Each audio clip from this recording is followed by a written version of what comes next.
আসসালামু আলাইকুম রহমতুল্লাহ। আশা করি সকলেই ভালো আছেন। বন্ধুরা, আজকে আপনাদের সঙ্গে একটি ভিন্ন রকম বিষয় শেয়ার করব। বিষয়টি হলো, একটি খামার পরিদর্শন করতে গিয়ে যেটা দেখলাম, গরুকে আলু খাওয়ানো হচ্ছে। এই আলুগুলো খাওয়ানো আমার কাছে স্বাভাবিক মনে হয়নি, কারণ অনেক পরিমাণেই আলু সিদ্ধ করে সেখানে ভুট্টোর আটা মিশিয়ে সেই গরুগুলোকে খাওয়ানো হচ্ছে। এর সঙ্গে কাঁচা ঘাসও রয়েছে, খড়ও রয়েছে। তবে যেগুলো গাভী সেগুলোকে আলু বেশি খাওয়ানো হচ্ছে।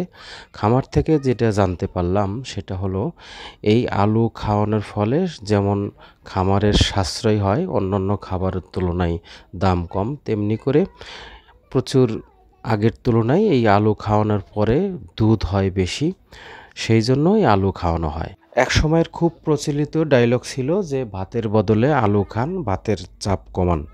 আসলে সেই বিষয়টি মানুষের জন্য প্রযোজ্য ছিল না, গরুর জন্য প্রযোজ্য ছিল আমি মনে করি।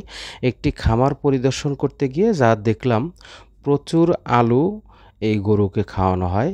আলু সিদ্ধ করে মোটামুটি ভর্তা মতো করে বানিয়ে সেখানে কিছু গুঁড়ো মিশ করে এই আলুর ভর্তা অথবা সেখানে গুঁড়ো মিশানো কিছু খাবার গরুকে খাওয়ানো হয়, যার ফলে গরুর অন্য অন্য খাবারের তুলনায় এই খাবারটি সাশ্রয়ী এবং এতে করে দুধ বেশি হয়। আপনাদের বিষয়টি জানা না থাকলে আমি এই ভিডিওর মাধ্যমে আপনাদের জানিয়ে দিচ্ছি। আলু গরুর জন্য খুবই পুষ্টিকর একটি খাবার, যেটি দুধ হওয়ার জন্য খুবই কার্যকারী ভূমিকা রাখে এবং অন্যান্য খরচও কমায়। এর পাশাপাশি আপনারা কাঁচা ঘাস, খড় এগুলো খাওয়াতে পারেন। তবে যেগুলো গাভী গরু দুধ দেয় সেগুলোর জন্য এই সব আলু কুচি কুচি করে কেটে সিদ্ধ করে সেই সিদ্ধ আলুর ভিতরে আরও কিছু ভুট্টার আটা অথবা চাউলের আটা অথবা গমের আটা এগুলো মিশিয়ে আপনারা খাওয়াতে পারেন। তবে এর সঙ্গে ভুট্টার আটা এগুলো খুবই পুষ্টিকর। এইভাবে আপনারা মিশিয়ে গরুকে খাওয়াতে পারেন। এতে করে গরুর ভিডিওটি দেখতে থাকেন। এইভাবে গরুকে খাওয়ানো হয়, এর সঙ্গে পানি মিশিয়ে দিলে গরু খুব সুস্বাদু হিসাবে সেগুলো খেয়ে নেয় এবং খুব অল্প তাড়াতাড়ি পেট ভরে।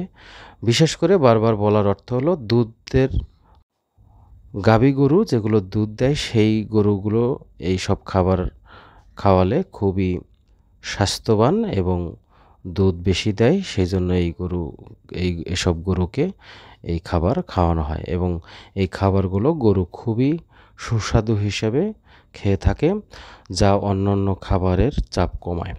তো আপনারা ভিডিওটি দেখতে থাকুন। আমি একটি খামার পরিদর্শন করতে গিয়ে এই ভিডিওটি তৈরি করেছি আপনাদের জন্যই, এবং সেই ভাইরাল ডায়লগটি আমার মনে পড়েছিল এবং সেটা দেখেই মূলত মনে করেছিলাম যে সেটা আসলে মানুষের জন্য ভাতের চাপ কমানো একেবারেই সম্ভব ছিল না, সেটা গরুর জন্য হতে পারে। সেই বিষয়টি আপনাদের শেয়ার করলাম। ভালো লাগলে ভিডিওতে কমেন্ট করতে পারেন, লাইক দিতে পারেন। এছাড়া আমি ছাদ বাগান নিয়েই মূলত ভিডিও দিয়ে থাকি এবং পরবর্তীতে ছাদ বাগান নিয়েই বিভিন্ন পরামর্শমূলক ভিডিও পাবেন। আপনাদের কোনো পরামর্শ থাকলে এবং আপনাদের কোনো মন্তব্য থাকলে আপনারা কমেন্টে জানাতে পারেন।